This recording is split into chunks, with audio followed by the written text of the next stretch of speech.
दिया आपने, तो आप तो हर जगह हटा रहे हैं उसको। क्यों आप देने में क्या दिक्कत है, परेशानी क्या है? किसी का पहचान को देना, हम रहते हैं यहाँ भारत देश में। भारत देश में हमारी अलग एक फिलोसफी है, चीज़ें अलग है, पूजा पाठ पद्धति अलग है, धार्मिक नाम अलग है, पहचान अलग है। देने में क्या आपत्ति है? पैसा तो देना नहीं पड़ रहा है, सिर्फ आइडेंटिफिकेशन देना है। इंडिजिनस आइडेंटिफिकेशन, एबोरिजिनल्स आइडेंटिफिकेशन कौन देगा? यूनाइटेड नेशन में इस बात को तो कहा जाता है कि एबोरिजिनल्स की राइट मिलनी चाहिए, लेकिन आप मानते ही नहीं कि यहाँ एबोरिजिनल्स रहते हैं, इंडिजिनस रहते हैं। आपकी दोष है। आप कहाँ तक आदिवासी समाज को जागृत कर पाए हैं सर अभी तक? उसका प्रमाण दो तरह से आता है। एक, वोटिंग में कितने लोग हमको दे रहे हैं, वो जागृति का कारण है। दूसरे, सोशली कितने लोग आते हैं।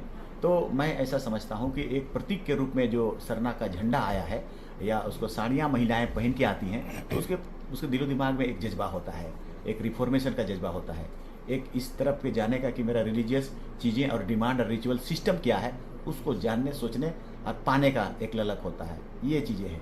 सर, सरना कोड के लिए आज राहुल गांधी तक को मानने के विवश हुए कि मैं सरना कोड लागू करूंगा, तो इसके लिए किनको आप समझते हैं कि सर मेरा आंदोलन रहा कि आपने मानने के लिए बाध्य हुए? नहीं, आपने क्यों लागू नहीं किया? आपने तो हटा दिया।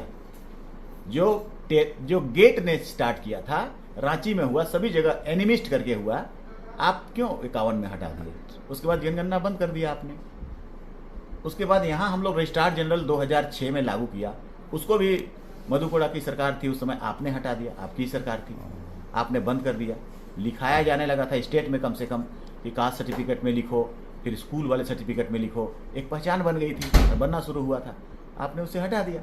2011 में हमने प्रधानमंत्री से मिला, प्रधानमंत्री ओके कर देते तो उसी समय पुट हो जाता। वो गृह मंत्री थे, सुब्रमण्यम थे, वो उसने भी नहीं किया। रजिस्ट्रार जनरल के पास हम लोग मिले, जयराम रमेश हम लोगों को आश्वासन दिए 2009-10 में, चलो राज्यसभा का वोटिंग कर दो, हम देंगे, मगर आया ही नहीं, दिए ही नहीं आपने। कई बार कहे, नियत होता तो अभी तक दे देते तो ये सब अभी झंझट पड़ता ही नहीं। बीजेपी क्लोज ही नहीं करता, जब खुला हुआ रहता तो अभी उसको मौका ही नहीं मिलता, लेकिन आपने रास्ता खोला ही नहीं, इसलिए बंद कर दिया उसने। दोनों जिम्मेदार हैं आप सब। सर, सुखदेव भगत कहते हैं कि आप आदिवासियों के साथ विश्वासघात कर रहे हैं। सरना कोड पर हमने विधानसभा में कोई आवाज़ ही नहीं उठाई। विधानसभा में ये होता ही नहीं है, विधानसभा में कोई मतलब नहीं है इसका आवाज़ का। ये गृह मंत्रालय से होता है, केंद्र सरकार का, रजिस्ट्रार जनरल ऑफ इंडिया। उसने 2009 में हमें बोला कि आप मेरा फॉर्मेट में इतना सरना लिखिए कि जैन से ज़्यादा होना चाहिए। हमने लिखा और लिखाया और लोगों ने अवेयर हुए, और 39 लाख जो जैन का है, 44 लाख सरना लिखा गया। अब गवर्नमेंट मजबूर थी कि अब उसकी हमारी फंडामेंटल राइट के तहत, हमारे उस संविधान के तहत उसको देना ही था, आर्टिकल 13 के तहत उसको देना ही था। सुप्रीम कोर्ट में भी जाएंगे तब भी उसको देना पड़ेगा, इसीलिए उसने क्लोज कर दिया 21 में। अब उसको कैरी ऑन ना हो सके, बंद हो जाए, ना रहे बांस ना बाजे बांसुरी। तो ऐसी कोशिशें हो रही है जो कि कोशिशें ठीक नहीं है, और इसलिए हम इनको भी दोषी ठहराते हैं। बोले विधानसभा में कहने से कुछ होने जाने को है नहीं, ये धोखा है, गलत बातें हैं। आप लोगों ने क्या किया, विधानसभा में आवाज उठ गया, कह के ढोल नगाड़ा बजवा दिया और आदिवासी को बुड़बक बना दिया। सर, सीएनटी में और भी पिछड़े समाज के लोग हैं जो यहाँ पास में भी आए हुए हैं सर मिलने के लिए। उसमें चंद्रवंशी समाज है जो कहार जाति का है। उन्होंने कई बार बोला कि सीएनटी का कोई लाभ हमको नहीं मिल पा रहा है। हमको सीएनटी, ठीक है, जिस समय ज़रूरत थी सीएनटी की आपने लागू किया कि उनका ज़मीन बिके नहीं, चूँकि बेच दे रहे थे, दारू पी के, चाहे जैसे भी गरीबी में बेच करके ज़मीन को अब खा रहे थे। परंतु अब परिस्थिति बदली है, अब लोग पर सीएनटी का उनको लाभ नहीं मिल, बोलते हैं हमको सीएनटी का लाभ पूरा दीजिए और न तो सीएनटी से हटा दीजिए। इस पर आप क्या कहना चाहेंगे जो सर? सीएनटी एक्ट है, अंग्रेजों के द्वारा उस समय बनाया हुआ कानून है, जो रेंट कलेक्शन के लिए बना हुआ था, और इसीलिए उस समय जमींदारों को अधिकार दिया गया था। अब आज़ादी हो गई तो आज़ाद देश में हम उन लोगों को, सीएनटी एक्ट के दायरे में आने वाले लोगों को डेवलपमेंट कैसे करेंगे? आप उसको लोन नहीं दीजिएगा तो उसके रोड किनारे बड़े बड़े घर, जमीन है, उसमें घर नहीं बनेगा, इंफ्रास्ट्रक्चर नहीं होगा, तरक्की कैसे होगा? 5 साल का लोन होता है।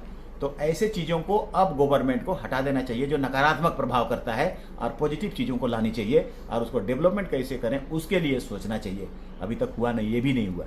सर, 7 जिलों में भी झारखंड में पिछड़ी जाति बहुत सारे लोग निवास करते हैं, सीएनटी में भी आते हैं, शूद्र कहलाते हैं। उनको आज तक कोई लाभ नहीं मिला है। लोहरदगा है, रांची है, गुमला है, सिमडेगा है, लातेहार है, 7 जिला में शून्य आरक्षण है पिछड़ों के लिए। मैंने इस बात को कहा उस दिन कि हम लोग पूरी तरह से समर्थन में हैं।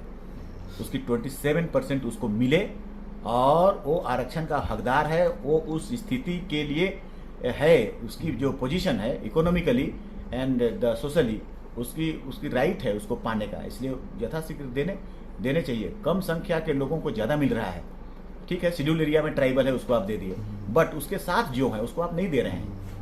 बहुत कम लोग हैं उस एरिया में जो कि शासक वर्ग के लोग हैं, उसको आप 50% से ज़्यादा दे रहे हैं। तो हम इसके समर्थन में हैं कि उसको मिलना चाहिए 27%, और जब भी हमको मौका मिलेगा हम हमेशा समर्थन में बात करते हैं। सर, मुस्लिम समाज भी आपसे जुड़ाव कर रहा है और आपके साथ जुड़ना चाहता है, आप क्या संदेश देना चाहेंगे सर? हाँ बिल्कुल, हम जो एंटी बीजेपी एक फोरम है उसके साथ हम जुड़ेंगे। हमको बीजेपी से कंटेस्ट है, बीजेपी को हराना है, तो जाहिर है एंटी बीजेपी जो फोरम है उसमें मुस्लिम भी आते हैं, और मुस्लिम को इसीलिए हमारे साथ जुट करके हम भी कोशिश करेंगे कि वो जुटे हमारे साथ, और सब मिल करके हम लोग बीजेपी को हराएं। भविष्य की क्या रणनीति होगी सर आपका? भविष्य हमारा स्ट्रेट फॉरवर्ड चलते रहता है, हमारा सोशल रिफॉर्मेशन चलता रहता है।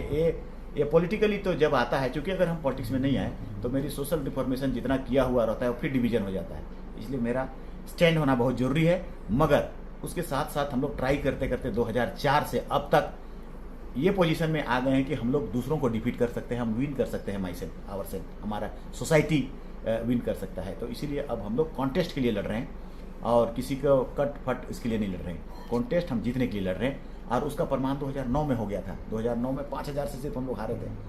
तो अब 2009 से ये साल है 15 ईयर्स, 15 साल में स्थिति और बेहतर हुई है, अवेयरनेस और बढ़ा है, हम बेहतर करेंगे, ठीक करेंगे, संभावनाएं हैं एकदम ऑफकोर्स। ठीक, बात करने के लिए बहुत बहुत धन्यवाद सर।